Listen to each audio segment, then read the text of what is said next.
What's going on? What's going on? So what I'm gonna do with this one here, I'm gonna I'm gonna say that I've been on Tariq case for about maybe 3 to 4 years. I listen to him from time to time. His content used to be like 90% good, great. Can't wait till he get on. Now he's on all the time. His whole content is about tethers or whatever, or white supremacists. I mean, you got to come with some better talking points. You understand? But at times, you do want to tune in just to hear his views on certain things. Because he kind of built that reputation up, right? He said a lot of things about VLADTV. Vlad, which is on the opposite side of Tariq. In my background, but Vlad kind of made a fool out of Tariq. And after this interview, Vlad is very, very intelligent. He really outsmarted Tariq and made him stumble on his words. And he showed us that Tariq really don't know what he be talking about, because most of the stuff he was saying, he had to kind of correct Tariq. So, I think Tariq took a big fall by going on Vlad platform. He shouldn't did that. I'm gonna play some things and I'm just gonna narrate with you, and we can kind of see where Vlad, he'll laugh and giggle with you, but all along, he's making, a mockery of you. You know what I'm saying? And he have everything set up to where it's a trap, and that's how they do it. Tariq should never went on Vlad for any reason at all. He had a platform. He was thriving. He was doing pretty good. Kind of, a little bit embarrassing, because, Tariq was looked at as one of these, leaders to certain people that can kind of, lead you in a certain direction. It's a lot of things he say that be off, especially dealing with God, and he talking about the Mombo, Ogun, all that. He stand on, what he speak on, but it's just when you really start looking into his whole message, it's pretty much hate. And Vlad did make a fool out of him. And again, it's not to bash him, but he embarrassed me, he embarrassed the people, he embarrassed himself. And once again, thanks to the hand of Vlad, I'm gonna play some things, we're gonna go through it, and we'll just try to see how it come about as it come. Okay, so this is the interview which he did a week or so ago. Let's get it. Okay, give me 1 second. All right, let's go with it. What I don't understand, though, and correct me, is you're telling me that being a foundational Black American isn't a choice, it's a lineage. Right. So if Drake's lineage through his father is FBA, doesn't that automatically make him FBA just by bloodline? No, also blood and land. Blood and land, same thing. Yeah, land too. You're not an American. You're a Canada. So you know what I'm saying? You take the same Drake, same mother, he grows up, let's say in Memphis, he would be FBA? Right. If he was born here, yes. If he was born on this land, experiencing Memphis, because Memphis has a very unique history. Memphis ain't no goddamn Canada. You know what I'm saying? So you personally, So I want would to. you ever get into a serious relationship? Let me kind of address that. Probably. I'm with my wife forever.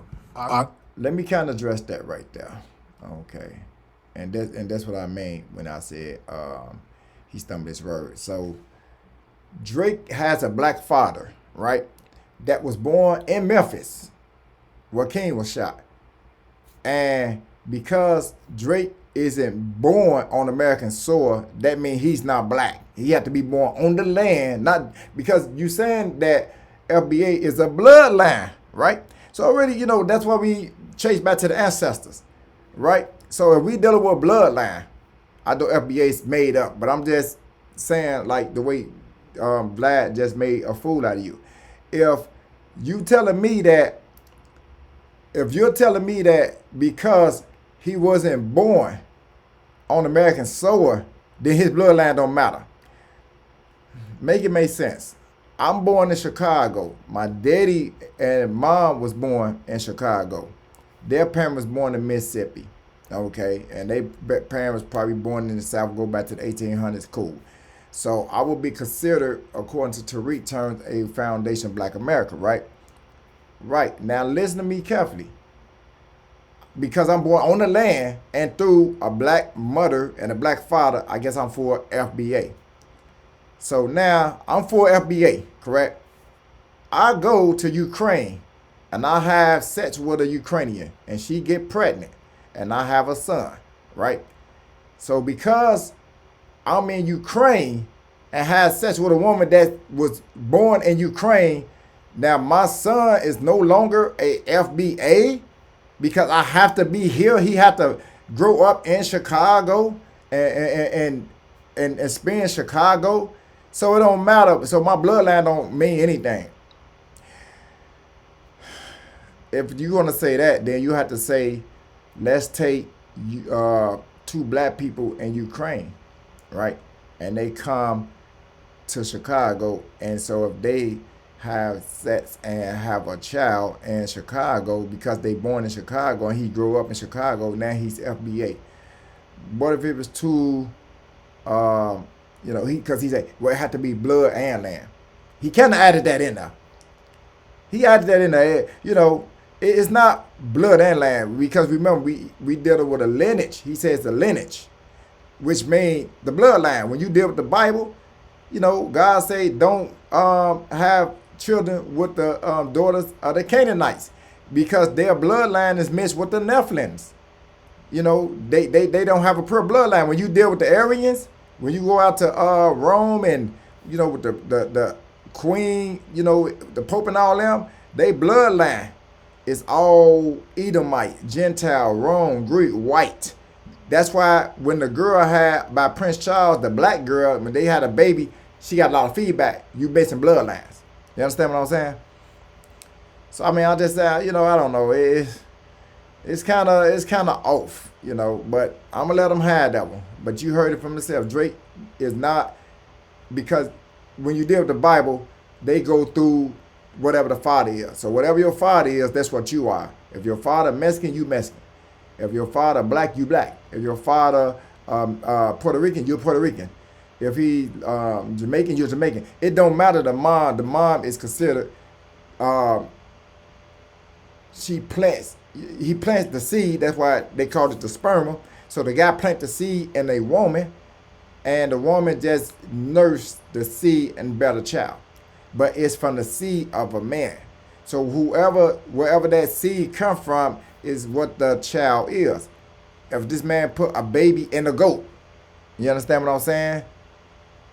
The goat is nursing the seed. He can have it, man. Let's go to the next one.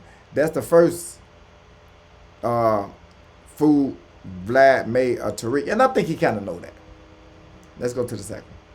Experiencing Memphis, because Memphis has a very unique history. Memphis ain't no goddamn Canada. You know what I'm saying?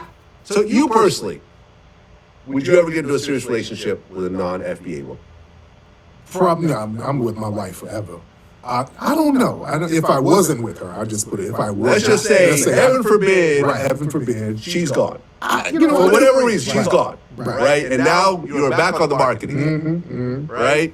And you got, people are sliding into your DMs because they know you're single now. Yeah. A woman, and a spectacular Jamaican woman that has everything. She's got a PhD. She has her own business. She comes from a good background, stable, loving, takes care of you. You can't do it?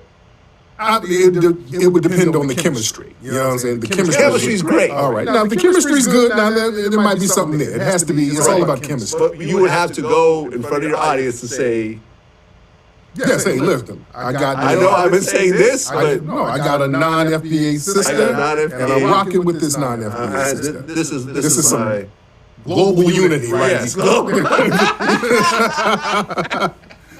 So yeah, I wouldn't not date her. You know what I'm saying? It just depends on the chemistry. Yeah. But what? just prefer a foundational Black American women because everyone I have more in prefers- common. Again, I went over this before. Peanut is not an FBA if we're gonna do that. Well, her father and mother was born on soil. Her daddy is white, but her mama is black or something like that. Bro, you don't make the rules, bro. I'm just gonna keep it a buck. You don't make the rules, bro. But that's another fool he just made of you. As much as you go on your platform and you talk about these tellers, you know, they flies on their mouth, they come up here, they're failed land, but yet if the chemistry right, then you would date one and marry one, and you LOL, yes, I'm with a teller now, y'all, whatever, like, but I prefer FBA. You know, it's like, if you watch the interview and you just look at his face, it's like he got the kind of shit face, like, damn, you know, again, the man put his foot in his mouth at least 10 times on the show. And I'm like, damn, you know, I kind of lost a lot of respect after that interview.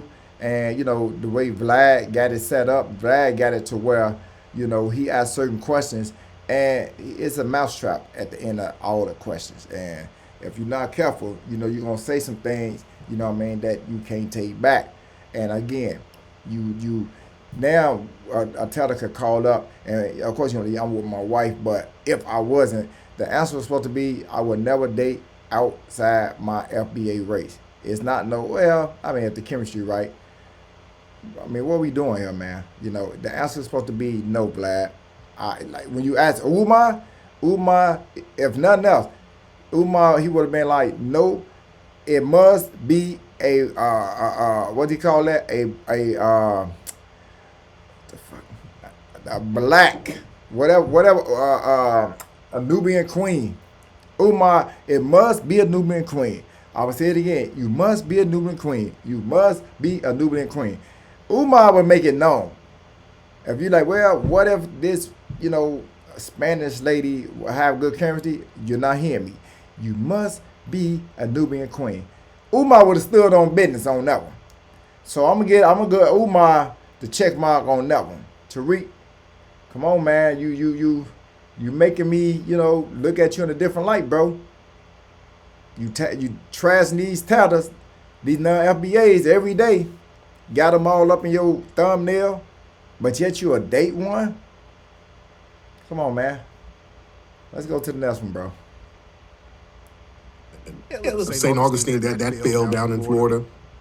So they didn't get anything popping and anything stable until we were introduced to these colonies, and we are literally the foundation. So yeah, there's no foundational white American. The founding fathers are not foundational white Americans? Well, the thing is, those founding fathers, they had slaves. So the slaves was doing all the work for them. You talk about George Washington, slaves. Thomas Jefferson, slaves. So yeah, they all had slaves doing the work for them. Ben Franklin have slaves? I don't think he did. I don't think he was a plantation owner, but True. right. But you know, he had white supremacist views, so you know. Benjamin Franklin was definitely a slave owner. They found all them bodies of these black babies and children in his basement in one of his homes. So that means you're not doing your research, Tariq. Look, let's see if I can pull something up.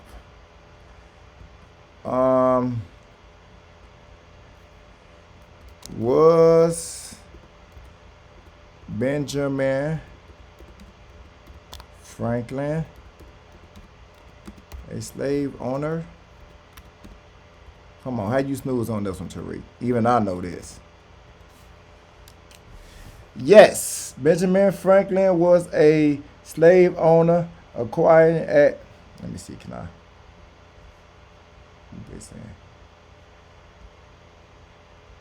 Okay.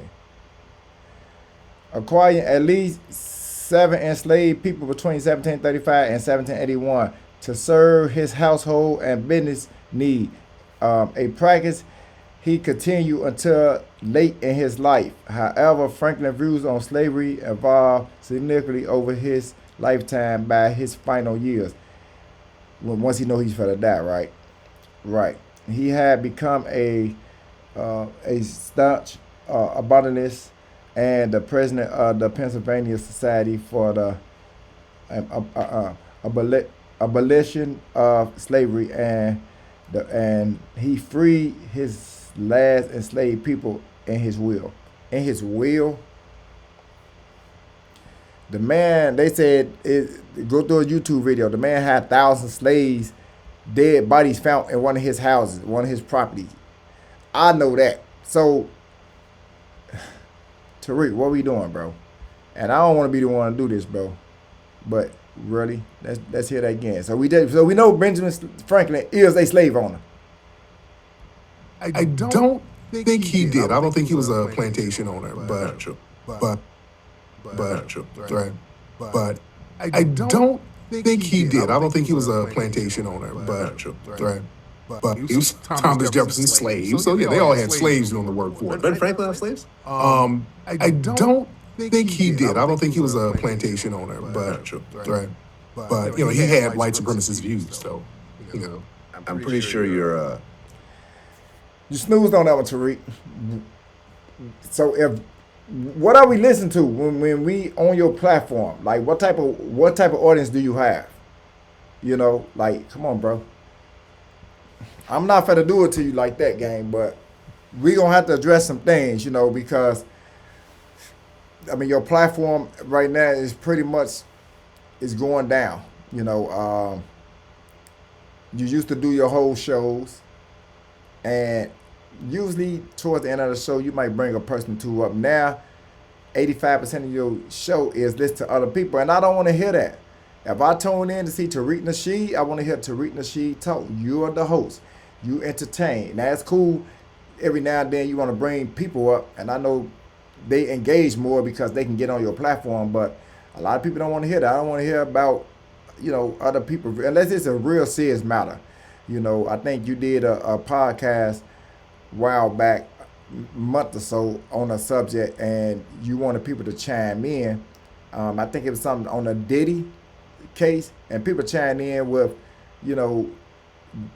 with their opinions and standpoints, and that was fine, but not you doing, 7, 8 podcasts down there every day. If maybe, I'm not saying that many, but you're doing a lot of podcasts. You understand? Like, and that if you're not a YouTuber, let me give you the breakdown. I just did something on Ringo TV. Check them out. You know what I mean? It'll be at the end of this video, right? But I just checked him, because Ringo Reaction. Now he's the number one.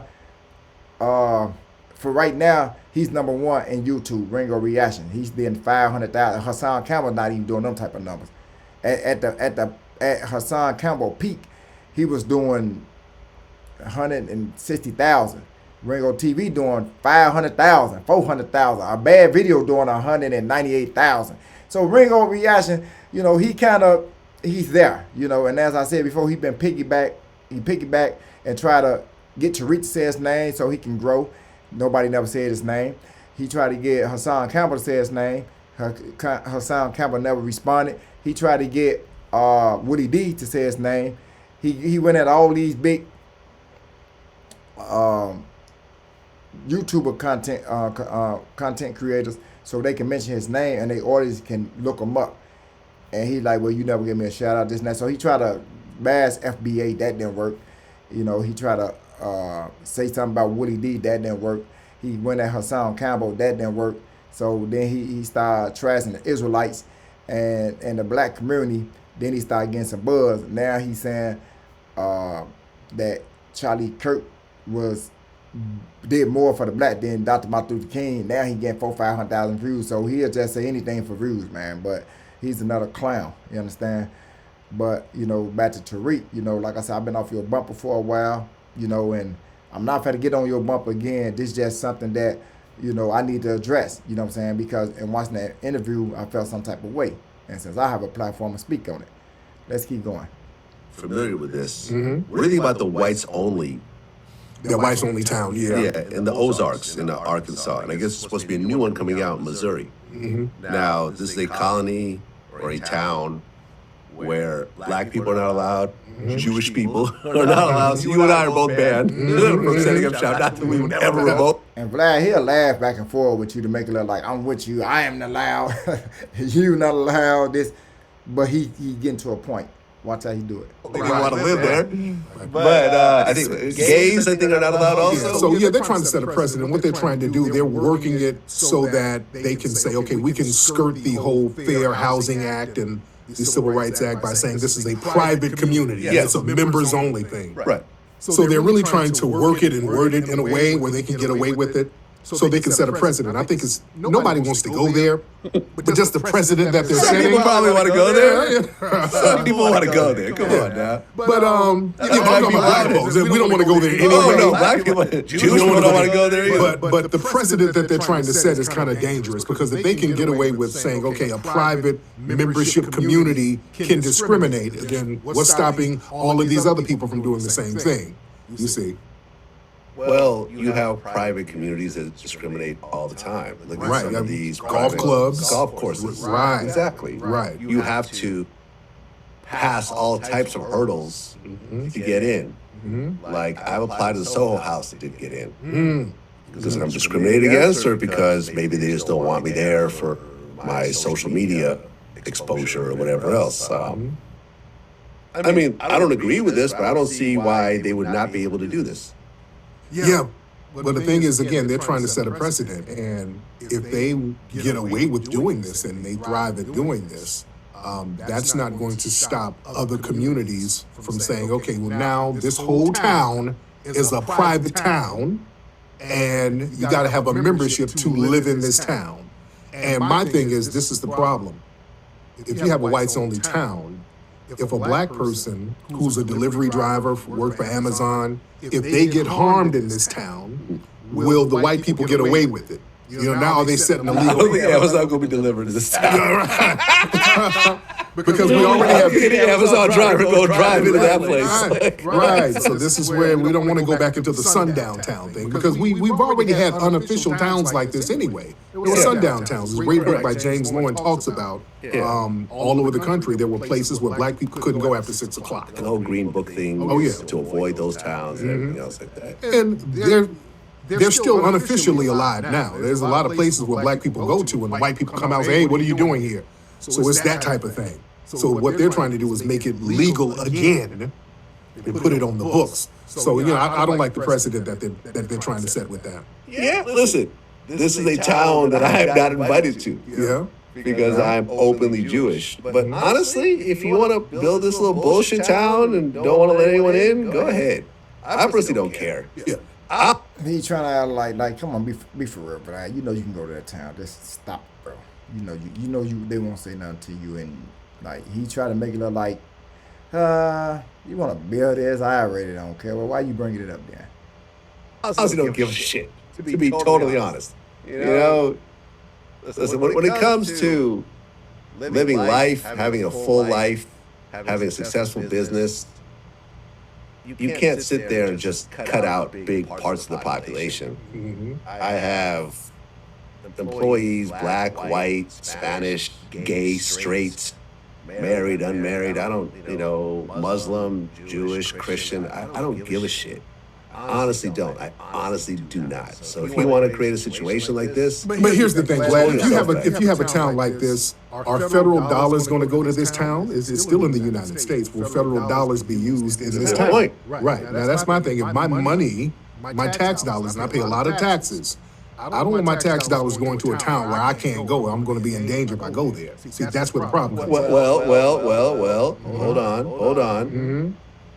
This actually brings me back to what we already talked about. Dr. Umar Johnson.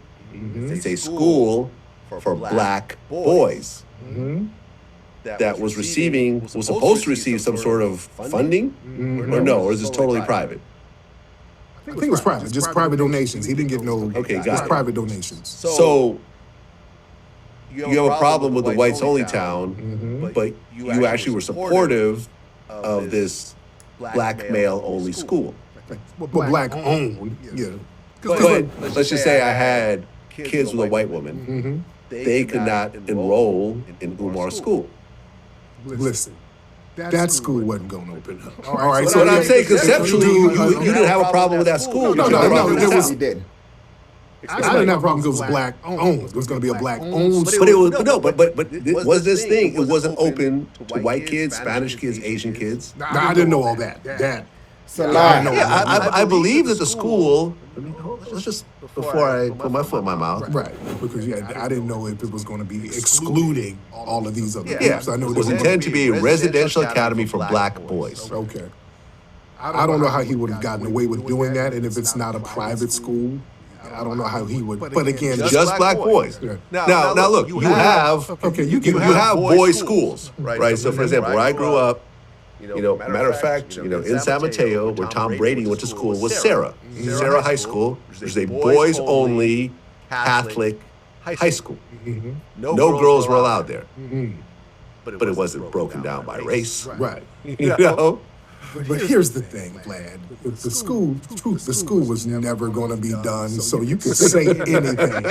You can say it's a school for goddamn leprechauns. You can say anything. It's not going to be open anyway, so you're selling it. Yeah, it's not a practical thing. Look, I have the Hidden History Museum. Listen to me, man. Tariq, you didn't know that was an all-black school? Every black person on earth knew that Umar Johnson was making an all-black school. He said it 1 trillion times. You was beefing with him during that time. You said on your own platform, I donated money. When you sitting on your couch, when you had that bald head, that's when I first kind of met you. I knew Umar before I met Tariq. I met Tariq through Umar Johnson when they got the beef and the argument, because Umar was kind of on the Breakfast Club. He was out there like in a broader, audience. And so I was following Umar at some point, and he's like saying stuff about Tariq. I'm like, who is this Tariq dude?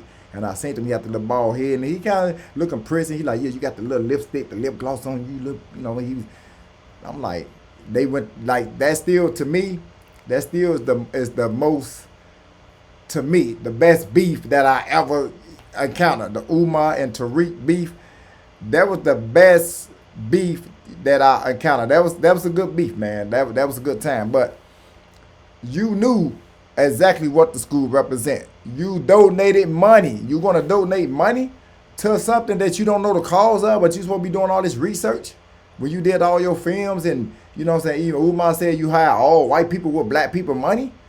Like, come on, let's be for real, man. And now all of a sudden, well, I didn't know that white people wasn't allowed. You stand for black supremacy, man. You're against all white supremacy. So would it matter if white people couldn't come? Would you really care? You would not care. You would still, donate, and you like, well, it was, I knew it was black owned.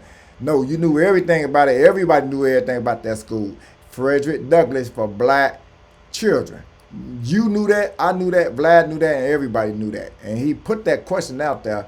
You know what I'm saying? That's another mousetrap that he got you in. It's like, well, come on, man. We know no that school. It don't matter. We talking about at the time we didn't know that it was a scam. At the time when you donated money, we all thought that the school was going to open. And you donated to the school along with a lot of other people. As the year went by, then we kind of understand that, you know what, this is not going to open. We kind of jumped onto it. But initially, you said you lost money. Like, I donated money, man. I lost money.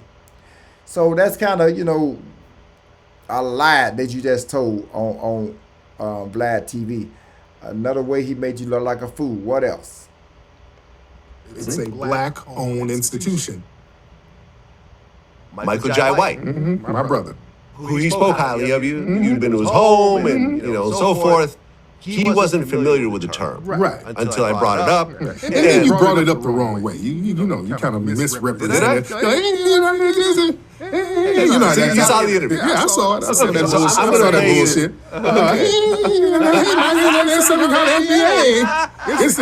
They don't like Africans. You're like, what? Okay, so you say it like that. So this was his response to when I brought it up. Like I said, he learned about that term when I brought it up to him. Right. Because we don't sit around, foundational black Americans don't sit around and say, hey, how are your lineage? This is what it is. But go ahead. This was his response. Yes. People spend a lot of energy on shit that, to me, is inconsequential. Maybe it's wrong of me to just kind of paint it with that brush, but it sounds ridiculous. The way you said it sounds sounds ridiculous. Yeah. It sounds like putting a lot of energy into things that I don't think are very progressive. He's answering your janky narrative of it. So yeah, the way you said it does sound ridiculous because it was some bullshit. Okay. Yeah, so of course he's gonna say that. The man said what he said. Again, he said what he said. FBA is some bull and so many words. That's what he said. And this your man's. So how can you just say he spoke highly of you? You go to his crib, y'all cool, right? Tariq, y'all rock out. Why he don't know nothing about the FBA? You know what I mean? This your man's. This your man's. He spoke highly of you. You spoke highly of him. But you ain't don't say nothing crazy about him. You know what I mean? But again, y'all both respect Michael J. Wright. He like, what? Come on, man. This is, Michael J. Wright, he one of them types that, look, he's just straight on business. Like, I don't want, come on, man. FBA, what is this, man? Something made up. He knows it's a scam. You know what I'm saying? He's not going to go along with that. You know what I'm saying? It means nothing. But let's continue. Dad, you misrepresented it. Okay, fair enough. Because this whole You can't misrepresent. It is what it is. Can you misrepresent African American? Can you misrepresent, Hispanic? You know what I mean? FBA, it don't have to be misrepresented. It just doesn't exist. That's all. It just doesn't exist. things started with someone I respected a lot, Willie D, calling me about it. Now, the other person that I brought this up to was Delia Hughley. Yes. Did you see that interview as well? I think I saw a little bit of it. Okay, so I'm going to play a clip of this. Shout out to Dio. Yeah, that's my man. Yeah, good dude. We didn't call ourselves black, they did. We didn't tell ourselves. They told us who we were. They told us remember at one point in America, one drop of black blood made you black. And now the very people that made us black are telling us what black is. Right. So I can understand the argument. I don't buy into it. I don't agree with it. Because I think, if you look at the diaspora, they went all over. Every place that didn't have black people indigenously came from the slave trade. So we all had the same fight. I remember I used to go to Jamaica years ago, and they had Africa, Jamaica, and America on a T-shirt that said "One Blood." And I think that this fragmentation, although I understand the passion behind the argument, I think that we are one collective. And I think dividing us, it's like having a no peeing section in a pool. It's the, I don't get, You don't get pee on you, someone I don't pees. get how, I don't get how I it get works. it. That was his take on it. Right. Once again, a person that we both respect. This is not someone that's just trying to cause problems or whatever. Of course. I think that was an intelligent answer on his part as well. What's your take on that? My thing is, if you frame the narrative as if when you say Foundation of Black American, it's some type of subgroup or something, that's going to just cause confusion. We're talking about a lineage. So it's not something that you can choose to join or quit or disparage. Your lineage is your lineage. And when other groups respect and recognize and celebrate their lineage, it's not a problem. They have the Jamaican Day Parade. It's not a problem. We celebrate that. They have the West Indian Day. West Indian Day. Yeah, but the Jamaicans have their own floats and everything. Right, they got their, but in New... Look at him. Not a Jamaican, it's West Indian. He's steady making Tariq put his foot. So I'm looking like, damn, Tariq, you really don't know that. It's a 2-hour video. You know what I mean? That I have to sit and listen to it. And, midway through it, I'm like, man, this guy Tariq is not really that bright. You know what I mean? Like you can frame it. Everybody can, just like the little preachers out here, they'll talk and preach the word of God. And then when you look in the Bible, it ain't even what it is. You know what I mean? 2 Timothy 2:15 says, study to show thyself approved. Do your own research on history or God or anybody. You know what I mean? Stop listening to people, because people can word it and they real good at making it sound good. And you be like, oh, you know what? This guy's pretty smart. Because when you just say things fluently, it make it look like you know what you're talking about. That don't really be the case. I was a con artist for 17 years. And I was so fluent with what I was saying, and I believe in everything that I was conning people out of. It made it look very, very authentic. I had receipts. You know what I mean? I was dressed well. Now talking good. I was resisted. All right, let me give you 400. I can't take 400. I could do 475. Well, meet me in the middle, 450. Give me 455 in a cigarette. All right? I don't even smoke. Give me a square. I'm nervous with the square. You know, like, come on, man. Hey, listen to me. He sound good, intelligent, but Umar said he stole all his talking points. And we know, like, these guys are good motivational speakers, the two of them. But let's go on. Old times when other people would do that and so forth. Yeah, that was brilliant. It was, you know, it was surgical the way he put that together. Man, it was amazing. That's the greatest diss song ever. Yeah, there's definitely an argument for that. I mean, the shit won a Grammy. There's no, I mean, no other diss record won a Grammy and was performed on the Super Bowl. No, I get it. Although Hit 'Em Up was so special. You and I, who are old enough to remember that. Hit 'Em Up, no Vaseline. Hit 'Em Up, no Vaseline. Those were all jaw droppers. Remember the first time you heard that song? It was like, Hit 'Em Up. I mean, that got people killed. You know, that's how. and that's why you could say that's the most impactful song. Okay. Yeah, people literally died over that song, Yeah. unfortunately. Yeah. Look at it. This is me, man. Everything that Vlad said and what Tariq was saying, he just kind of debunked, you know. And, you know, I think Tariq, you took an L going on VLADTV. I'm just gonna keep it a buck. You took an L on that one, bro. You should never went on VLADTV. You know what I mean? And he just that's my take. That's only a 10 minutes clips.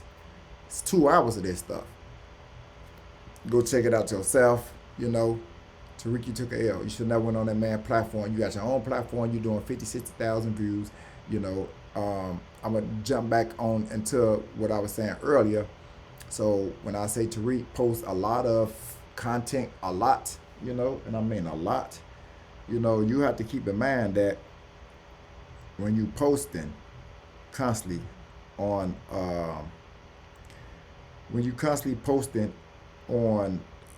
YouTube, you get paid by views, right? Now, I'm going to show y'all the trick, right? Excuse me. I'm going to show y'all the trick.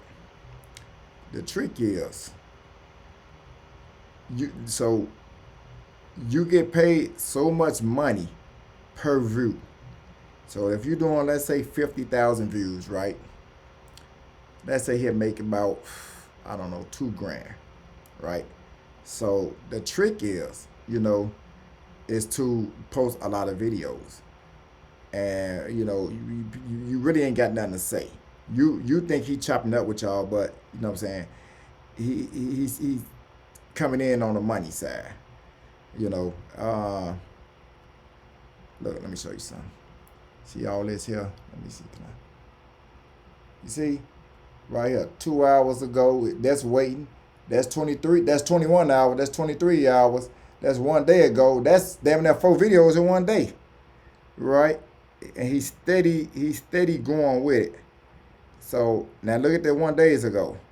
You know, another one 1 day ago. Let me see something. Another 1 day ago and another 1 day ago. You know, then he got the Charlie Kirk, you know what I'm saying, 2. And like I said, you know, you got to look at the views on it now. You know, look at the views. See it? All that's a payday. So if you got 1 day, you know what I'm saying, that's for 43,000. Then, you know, you go down, that's still 1 day. That's a what? 30, that's 30,000, that's 70,000, you know. Then 23 hours, that's still a day. 27,000. I mean 70, that's almost 100,000. You see what I'm saying? And that's what he's doing. He's steady posting. You know, he's steady posting. And there ain't no wrong with that. But I'm just saying, that's how he make his money. So if you post, I just say he posts 6 to 8 videos a day. So if you posting 8 videos and each one of them are doing 30, 40,000, you know what I mean? That's 320 grand. 320,000 views, which probably equivalent anywhere, probably about, I don't know, 10, 15 grand. Now, you doing this, 3, 4, 5 days a week, you averaging about, if you look at his average, he probably averaged about close to 1 million views a week. He's getting paid. So you thinking he's just chopping it up with you all. Come on, bro, it ain't that much to talk about. But with his audience, they keep chiming in. I'm chiming in with the family. He's just talking about anything. He's getting paid off views, man. He's getting paid off. And there ain't nothing wrong with it. Because if I can do it, I'll do it. I'm just letting you know. And I'm not saying, well, don't chime in because, I'm not saying that. All I'm saying is that's why he posts so many videos. Just don't take my word. Go down his page. I just showed you, and, the man is clocking in. And then when you do Ringo. Now, Ringo, again, he's number one. He got, 200, he got 204,000 subscribers, right? 3,000 some videos. Now, when you deal with Ringo a little different. Let me show you something. The hell? Oh, I did do something on Ringo. Let me just chime in on Ringo. So with Ringo, now that Ringo is number one, as we know, he got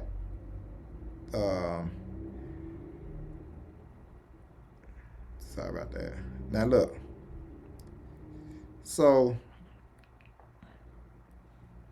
this is Ringo's average. See what I'm saying?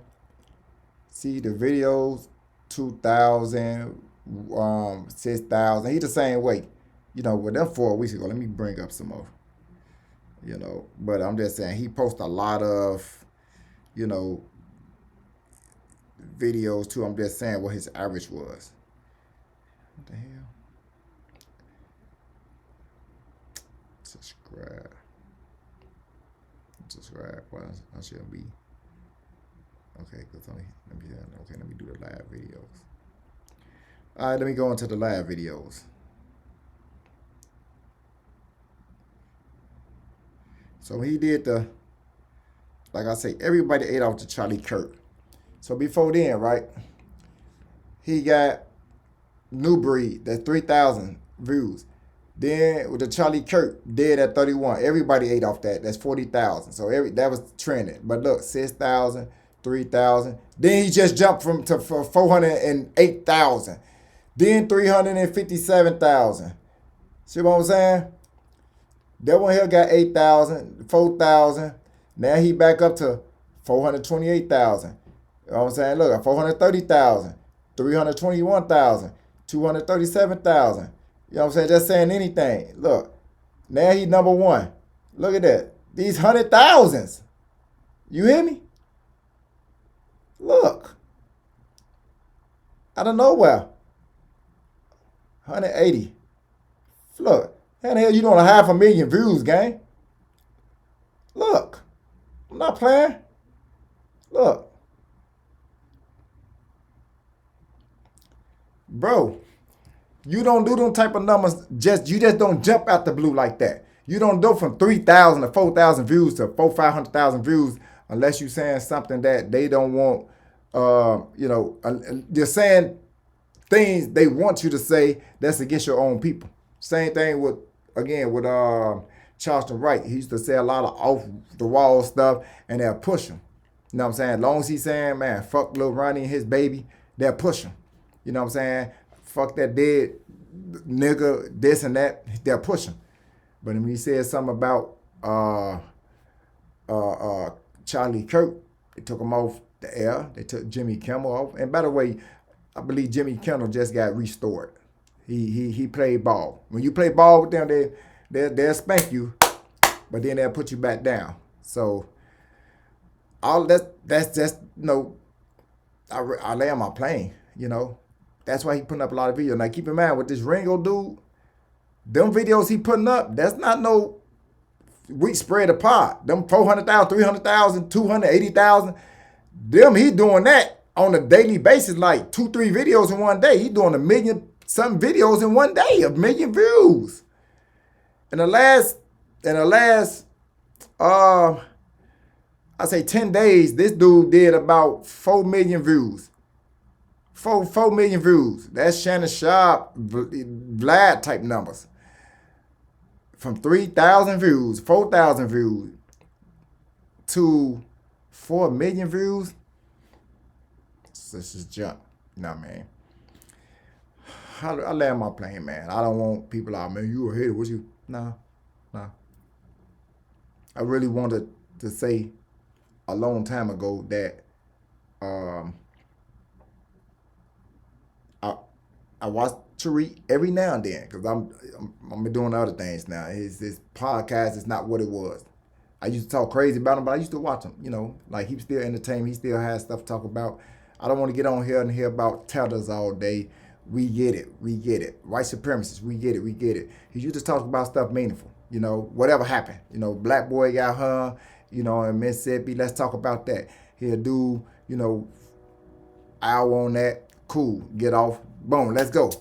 You know, he'll do, you know, a laugh. You know, get on camera. That's cool. Now it's not that. Now every time you get on, he'll talk for 5 minutes and let's get some of the family in. Who we got? We got the Telenator. You know, we got, like, bro, I don't want to hear these people, man. I'm just gonna keep it a buck, bro. I don't want to hear them. That's why I don't chime in like that. You know, I'll tune in to hear Tariq. When we go to Vlad, we know Vlad is gonna talk with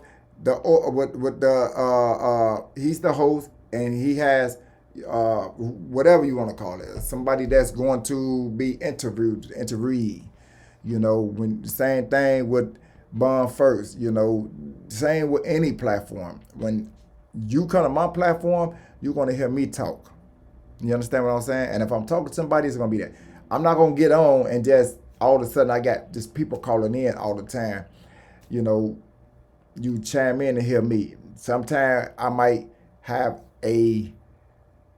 maybe moving forward in the future, I might bring people on and, you know, hear views, or if, you know, have somebody next to me and we do it together as a unit. But I, you know, trying to hear from the outside world, it's cool sometimes, not all the time. So that's why I don't rock in with his, I don't rock in no more like that. But man, I'm just gonna say though, you know, at the end of the day, man, you know, I just hope he continue, you know what I'm saying, to do his thing, be successful. And, you know, that's really all I can, you know, say at this point. You know, man, just, you know, get it together, gang. That's all I can tell you, man. But stay off Vlad. You know, Vlad made a fool out of you, bro. You got your own platform. Stay with your own platform. You took a major L with this one, gang.